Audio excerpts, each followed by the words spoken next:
సద్దుల బతుకమ్మ సంబరాలు తెలంగాణ వింగ్ ఆధ్వర్యంలో 10 సంవత్సరాలు పూర్తి చేసుకున్న సందర్భంగా తేదీ 26/9/2025 శుక్రవారం 4 గంటలకు అల్లమల్ స్పోర్ట్స్ క్లబ్ గాలలో జరుపుకోబోతున్న దశాబ్ది సద్దుల బతుకమ్మ ఉత్సవాలు మన తెలంగాణ సంస్కృతిని ప్రతిబింబించేలా సాంప్రదాయ దుస్తులతో ఆడబిడ్డలు చిన్నారుల ఆటపాటలతో డప్పుల వాయిద్యాల మధ్య అంగరంగ వైభవంగా మన దశాబ్ది బతుకమ్మ వేడుకలు జరపబడును.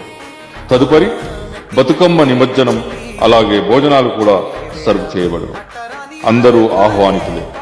ఆహ్వానించువారు ఒమాన్ తెలంగాణ సమితి, Indian social club Oman, Telangana. Thank you.